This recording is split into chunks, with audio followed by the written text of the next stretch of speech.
Hello and welcome to another episode of the Lowdown podcast, the official podcast of the European Union of Jewish Students. Today we have a very special guest and I'm very glad that she found time for us. Today I'm going to speak with Maria Borysenko. Maria is a Ukrainian activist based in Germany, specializing in analytics and advocacy on Russia's war of aggression against Ukraine and the rights of Ukrainians in Germany since January 2022. She studies politics and law at the European University Viadrina and works as a student assistant in the Ukraine program of the Institut für Europäische Politik, IEP. Maria, thank you so much for taking the time to speak for us. Thank you very much for the invitation and for taking the time to speak about such topics. And of course, the topic is very important for us and very close to our hearts. I remember this period 3 years ago when Russia's war of aggression against Ukraine started. A lot of Jewish students all across the continent really changed all of their work towards supporting Ukrainian refugees. And honestly, it gives me goosebumps to think about this time because I can't believe the war is still not over.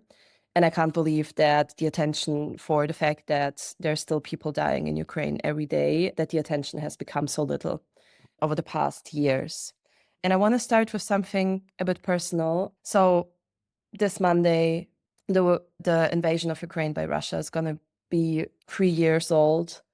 How do you remember this day? How do you remember the 24th of February, 2022? Yeah, I remember already the days before we have been organizing demonstrations in order to show what will probably happen because the news were already going to the direction. I mean, it was the declaration of the independence of Donetsk and Luhansk Oblast, and we were pretty much aware what will probably happen, but we didn't really want it to happen, of course. So I stayed up the night reading the news. And everything was happening so fast. I didn't sleep that night actually, because every single minute, every single hour, the situation shifted completely. The I remember when I read, it was like around 4 a.m. here. I was in Berlin, that the war has officially started, and afterwards seeing news updates. So every single city in Ukraine was getting attacked. How the panic was insane, like the fear. I cannot even express in my words what kind of state it was, but all I knew that I need to do something. I remember I was calling my family members and also my friends who were in Ukraine at that time. I was trying to wake up my friends also here because I knew that we need to do something. I remember that I was even calling every single political contact that I had at 4 or 5 a.m. I knew that nobody would pick up the phone, but I was still talking on their phone. I was trying to mobilize something. I was trying to get as much help as possible. And then I had a phone call with another friend. We registered a demonstration. And yeah, and then a few hours later, we gathered all together. We were writing in the group who will bring what. And then I remember holding together with my other ex-colleagues a demonstration in front of the Brandenburger, gathering with many different people and just somehow being together, trying to live through this, trying to get in touch with family members. So yeah, it was very shocking, but it was also very productive because and this is something that a lot of Ukrainians felt, because if you don't do anything right now, we will not, we need to extend the war because we want to exist. I think it's so important what you say, the fact of agency, to feel like we can organize ourselves, we have a voice, we can raise this voice. I think this is such an important thing for people affected by war, by conflict, by the threat of distinction is so important to be able to fight back. And that's what you've been doing. And thousands of Ukrainians in Ukraine, but also in the Ukrainian diaspora have been doing for the past 3 years. And I think we can also say that unfortunately, a lot of people not affected by Russia's war of aggression don't feel the same need of speaking up and fighting and supporting Ukraine. What do you think is the current status quo? So where does the country stand at this moment? How do its people feel, people that are in Ukraine, but also those who are spread all over the world? What is the current situation? So Ukraine as a state is going through an immense transformation. It is the first country to simultaneously undergo EU accession negotiations, fight against the Russian invasion, and also currently right now combat an American information invasion. So we have many different front lines at the moment right now. It's a hybrid war. I will shortly talk about how the economic state is right now, about what the challenges and the progress in the rule of law and anti-corruption is right now, and also about the sentiment of the people. Mhm. So from what I can say from the sentiment of the people is that people are willing to do whatever it takes to stop the Russian aggression and also to get back the occupied territories as well. The will to fight and to exist is not lower than is the will to exist is there, and people do not want to give up. This is something that many people underestimate. Many people do not see how much people are actually doing and how much they're willing to combat this. And even though we suffer many losses, a lot of Ukrainians are very, very traumatized, of course, by the war. They feel a lot of grief, but this grief and probably also anger fuels because it's also a source of energy. And you can tell also because, for example, if we look right now at the economic state, after a nearly 30% decline in GDP in 2022, the Ukrainian economy grew by 4.8% in 2023. And for 2024, it grew even more than 3.6%. And also, we have these immense challenges. Businesses who have been shut down due to the war have resumed operations. The EU integration and strategic resources are are ongoing. So a closer integration with the EU market could even boost the economy even more. Of course, Ukraine has to face also challenges like, for example, the population loss. Ukraine has lost 30% of its population, and the number of internally displaced people is as high as the total number of Ukrainian refugees in the EU, for example. They still need to combat Russian attacks against Ukraine's energy infrastructure. And we need to move towards efficient and sustainable energy systems, which will be a very long process, but it is currently happening, and we see a lot of process already going on. And just because we have this war going on right now doesn't mean that we don't talk about also topics like elections. Trump called Zelensky just yesterday a dictator, Mhm. which is a very populist phrasing. But the reason why elections cannot be held during war times is because the process would just get lost. Because, for example, if there would be a new president, also the administration would change, the people in the ministries would change, and this whole EU integration process would go back to 1 to 2 years. Not even mentioning the current situation at the front line and also in the judicial and anti-corruption sphere. Right now, regarding the front line, so Ukrainian forces advanced northeast of Kharkiv city and gained ground within central of Chansk. But Russian troops, they keep pushing in Kupiansk and they advanced toward Boroba. And also they advanced near this well-known city, which is called Pokrovsk and Mhm. Novosilka. But Ukraine still managed to do drone strikes on oil refineries in Samara Oblast, which is in Russia. Actually, it shows that these attacks on oil refineries or our energetic infrastructure or military infrastructure in Russia actually keeps holding back Russian further attacks. So it's very efficient. And why I was talking about all of these points is to show that the progress is happening, the willpower is there. And this is one of the key figures which just represent the Ukrainian mentality right now. The people are steady working towards freedom. Thank you so much for all of your explanations. There's so much that I want to react to. But we're also recording this podcast 3 days before there are the elections for the new parliament in Germany. And both of us are based in Germany. The activism that you have done over the past years is mostly focused on Germany, or happened in Germany. So you know the political landscape very well. I would be interested in understanding what are the threats for Ukrainians coming from specific parties that might be elected into the German parliament.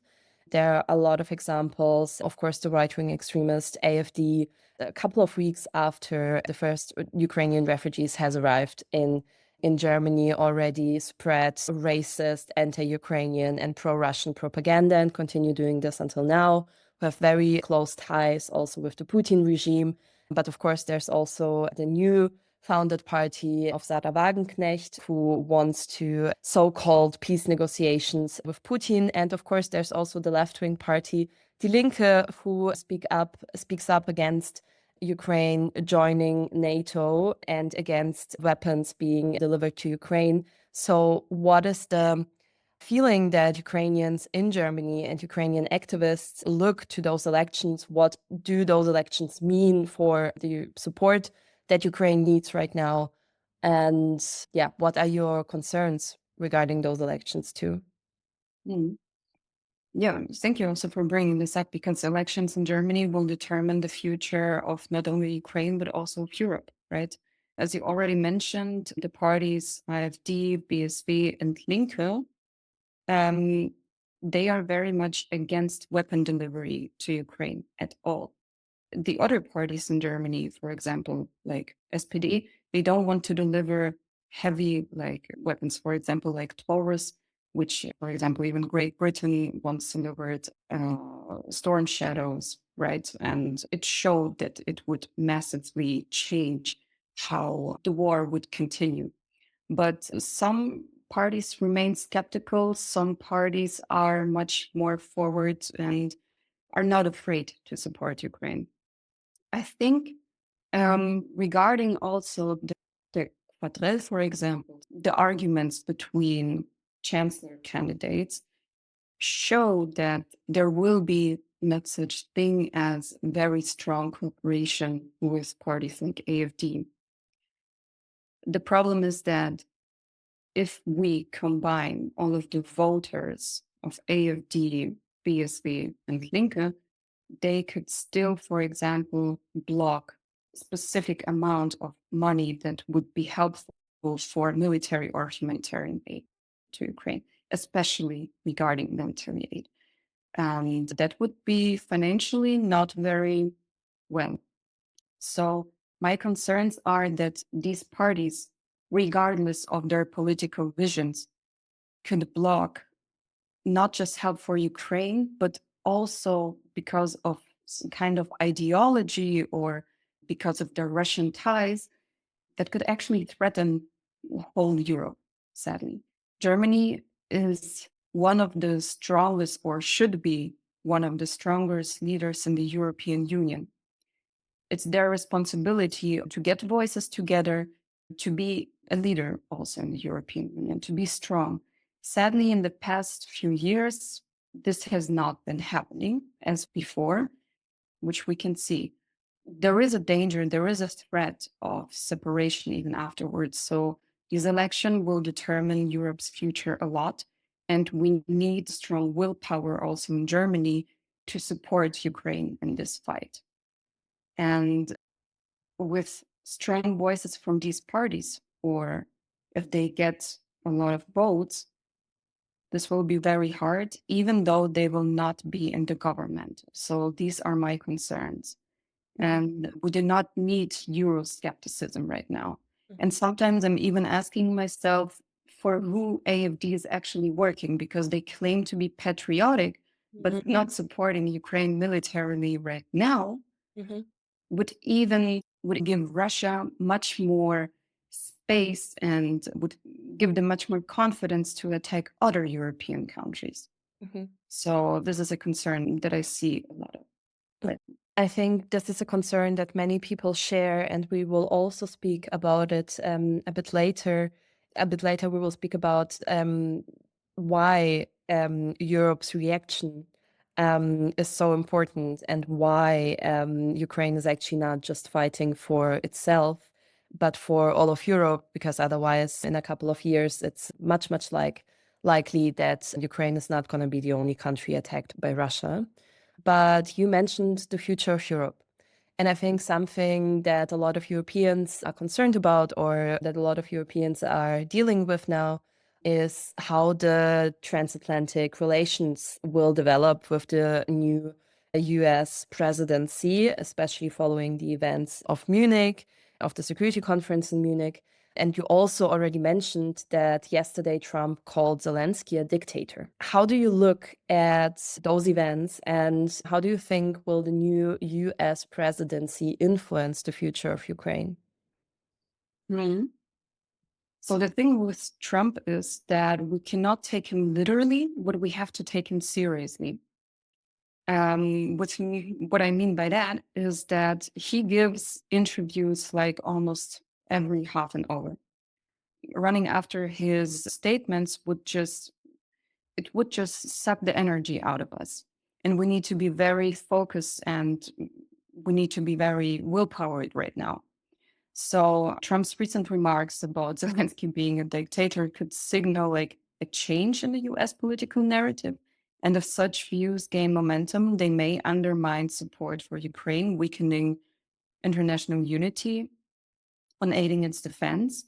But at the same time, he's not very predictable, because how many interviews he gives also very contradicting messages.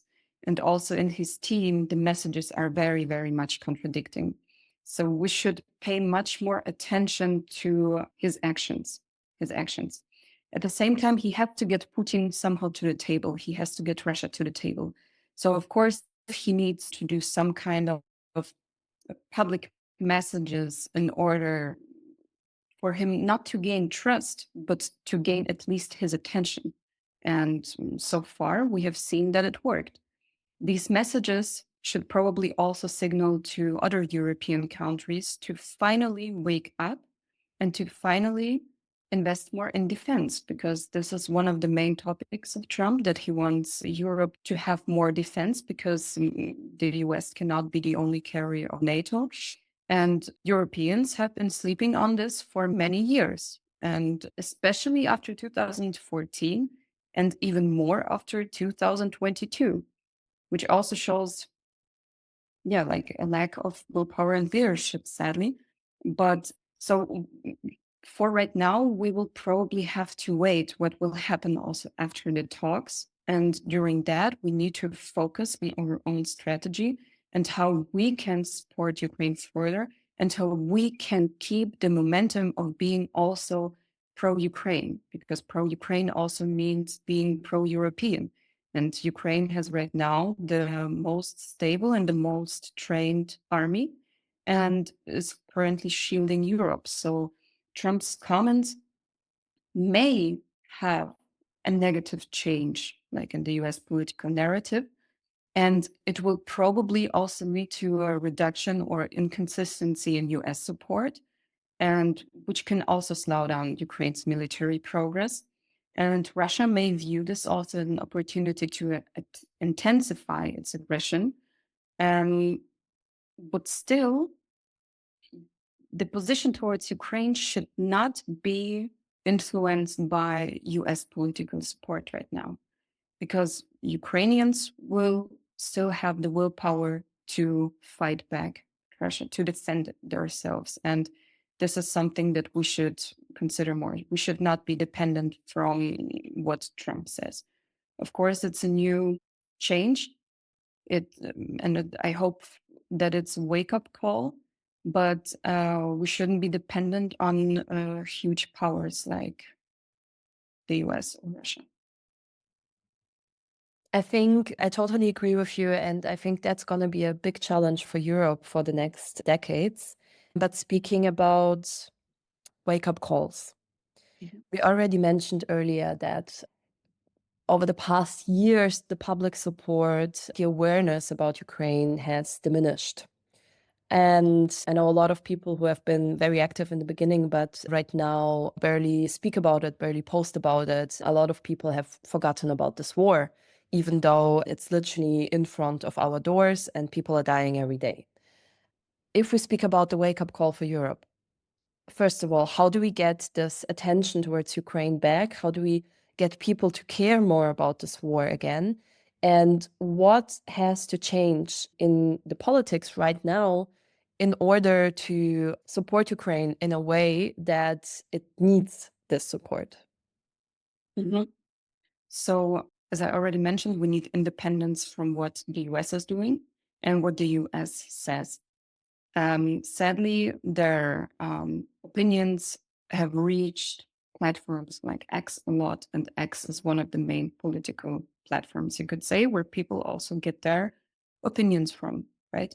So one of the things that everybody can do is, of course, filter the information that they are getting, filtering what is just a sentiment right now, what is just a feeling, what is just populism right now, and what is actually something that we need to implement into our reality. What do we need to do for our safety? So one of the main important things for everyone to understand, whether it's in politics or just a citizen, is to understand that this is not just about Ukraine. It's not something separate. It's not something far away. It's very close.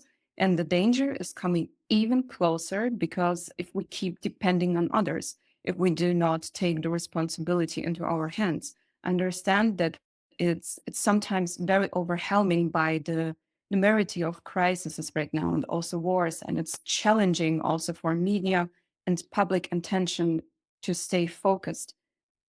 For this, we need consciousness also in societies. We need consciousness also in politics. We need to prioritize certain topics. And we cannot just lean into escapism or even to go from one topic to another topic, which is more comfortable. We need to deal with this uncomfortability, right? We need to face it. And for that, we need strong political communication. We need politicians who are also openly talking to the media, who are not afraid to position themselves. And it can be on a local level, it can be on state level, or it can be at EU level. Right now, I see a better tendency than, for example, a year ago, where almost everybody was sleeping on what was going on in Ukraine. I see a better tendency, but only after the Munich Security Conference. So I see, even though it is a crisis, it can also be an opportunity. And what everybody can do is to keep talking about it. There are social media campaigns, there are people who are publicly speaking on it, and everybody can do advocacy. Advocacy is talking to your neighbor about politics. Advocacy is talking to people at work also about politics. And it shouldn't always be a very long political discussion because, of course, it also takes a lot of energy and time. And sometimes people also do not have enough knowledge, but even just saying by the word that, yes, Ukraine is also protecting us right now, and it will determine also our future, sometimes it's enough. So everybody can be advocating for this. And it's not always depending on how much or through which channels it's happening. It's about more the inner position and taking on their inner responsibility. I think responsibility is a very important word. And I also think that a lot of people have forgotten how to be politically responsible for the things going on in their countries. Mhm. As you mentioned previously, it's the responsibility of Europe to stop Russia's war of aggression spread even more, and to stop that in the next years, Russia might invade or start invading European countries. I think that we have to stand together as the European society against Russia's war of aggression, against disinformation, with the Ukrainian people who, as you've said, are fighting for years and who are very far from giving up, and who are also facing the threat of total extinction by Russia, because that's what Putin and what Russia wants. And we are speaking 3 days before the anniversary of this invasion. So thank you so much for taking the time for us. And the only thing I can say is that the Jewish student community in Europe is going to continue standing by Ukraine and fighting for Ukraine with you. So thank you so much for giving us this very, very important insights into the Ukrainian community, but also the Ukrainian diaspora and everything you see that has to happen right now. And I'm looking forward to see you at the demonstration on Monday. Thank Thank you you. very much for inviting me. Thank you so much for highlighting also this topic and not forgetting about it. And thank you also very much for your fight and for your endless support. Thank you.